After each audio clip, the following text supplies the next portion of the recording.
بچوں، مرزا مظہر جانا کے بارے میں آپ کو بتاؤں گی۔ یہ ایک شاعر تھے۔ ان کے بارے میں محمد حسین آزاد نے اپنی ایک کتاب آب حیات میں ان کا ذکر کیا ہے۔ یہ آپ کے سلیبس میں ہے، مرزا مظہر جانا۔ مرزا مظہر جانا کے بارے میں آپ اپنی کتاب میں پڑھیں گے۔ میں اس میں آپ کو خلاصہ آپ کو بتا دیتی ہوں تاکہ آپ کو سمجھ میں آ جائے کہ بیسیکلی اس چیپٹر میں آپ لوگوں کو کیا بتایا گیا ہے۔ پہلے پیراگراف میں ان کا حسب و نسب بتایا گیا ہے کہ یہ کس خاندان سے تھے، ان کی دادی کون تھیں، ان کے والد کون تھے، یہ سب ان کے بارے میں بتایا گیا ہے۔ جب دکن میں جنگ ہوئی تو ان کے والد نوکری چھوڑ کر دلی آ گئے تھے۔ مرزا مظہر جانا جمعے کے دن 11 رمضان کو پیدا ہوئے۔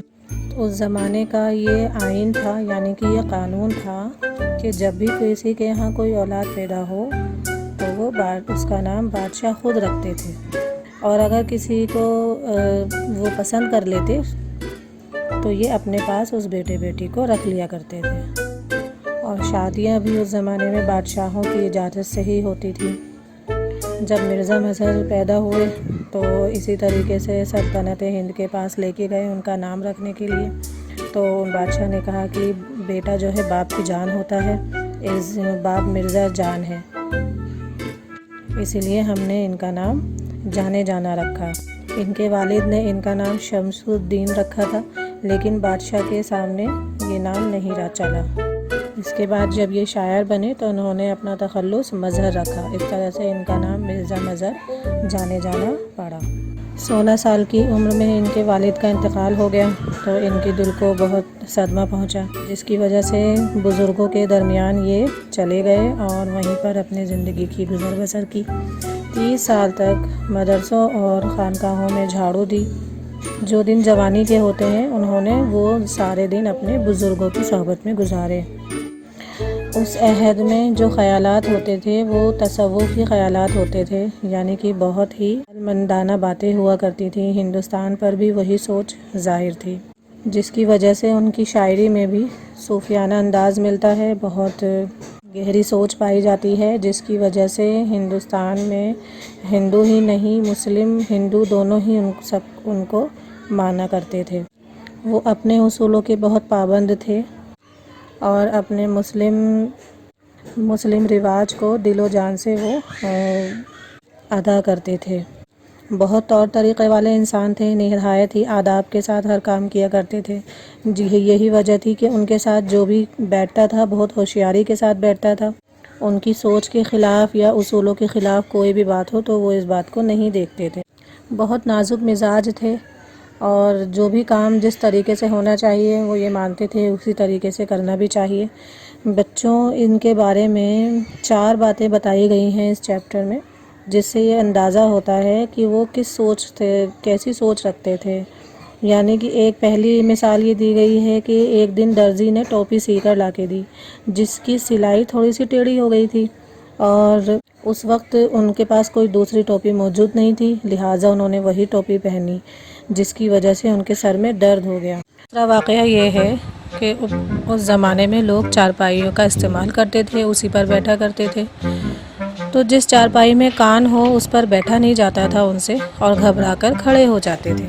چارپائی میں کان ہونا، چارپائی کا کان ہونے کا مطلب ہے چارپائی کی پٹی کا وہ حصہ جو پائے کے باہر نکل آئے، تو اگر کسی چارپائی میں ایسا ہوتا تو وہ اس کو تبھی ٹھیک کرایا کرتے تھے۔ اسی میں ایک واقعہ ہے کہ وہ دلی دروازے کے پاس کہیں کسی سواری پر، ہوادار سواری پر کہیں جا رہے تھے۔ ہوادار سواری کا مطلب ہوتا ہے پالکی کی طرح ایک سواری جو چاروں طرف سے کھلی ہوتی تھی۔ تو راہ میں انہوں نے دیکھا کہ ایک بنیے کی دکان پر چارپائی رکھی ہے اور جس کے کان ہیں، تو وہ وہیں ٹھہر گئے، اور جب تک اس کا کان نہیں نکلوا لیا، یعنی کہ وہ صحیح نہیں کرا لی، وہ وہاں سے آگے نہیں بڑھے۔ تیسرا واقعہ یہ ہے کہ ایک نواب صاحب ان کے گھر آئے۔ جب ان کو پانی پینا تھا تو خود ہی ان کی سراہی پر سے کٹورا اٹھا کر پانی پی لیا، اور جب کٹورا انہوں نے سراہی کے اوپر رکھا تو ٹیڑھا رکھا۔ یہ دیکھ کر مرزا صاحب کو بہت برا لگا اور انہوں نے صاف کہہ دیا کہ تمہیں نواب کس نے بنایا؟ تمہیں تو سراہی پر کٹورا بھی رکھنا نہیں آتا۔ چوتھا واقعہ یہ ہے کہ کوئی شخص غزل لکھا کرتے تھے، تو انہوں نے سن رکھا تھا کہ مرزا مظہر بہت اچھی شاعری کرتے ہیں، تو اس نے کوئی ایک شعر لکھا تھا یا کوئی غزل نظم لکھی تھی، تو وہ اس کی اصلاح کروانے کے لیے مرزا مظہر کے پاس آئے اور یہ کہا کہ میں نے یہ کچھ لکھا ہے اور میں چاہتا ہوں کہ آپ میری اس میں اصلاح کریں۔ تو اس وقت مرزا مظہر کے دماغ میں ایک شعر یاد آیا اور انہوں نے وہ شعر اس کو کہا۔ وہ شعر یہ ہے کہ لوگ کہتے ہیں مر گیا مظہر، فی الحقیقت میں گر گیا مظہر۔ ان باتوں سے یہ ظاہر ہوتا ہے کہ وہ بہت ہی نازک مزاج تھے، اپنی ہر عادت کے پابند تھے۔ اب اس کے بعد بتایا ہے کہ محرم کی 7ویں تاریخ تھی، ایک شخص ان کے گھر میں مٹھائی کی ٹوکری لے کے آیا۔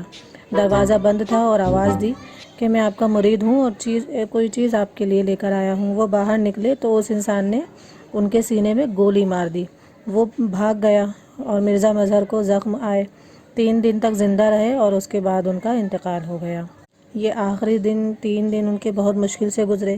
پھر اس زمانے کے بادشاہ کو پتہ لگا تو انہوں نے کہلوا بھیجا کہ بھئی تمہارا قاتل تو مل نہیں رہا، اگر تم کوئی نشانی دے دو اس کی تو ہم اس کو سزا دلوا دیں۔ یہ بات مرزا مظہر نے سنی تو انہوں نے کہلوا کے بھیجا کہ جناب میں راہ خدا میں مرا ہوں اور مر بھی جاؤں تو میرا قاتل اگر مل جائے تو اسے آپ سزا مت دینا۔ آخر محرم کی 10ویں تاریخ کو ان کا انتقال ہو گیا۔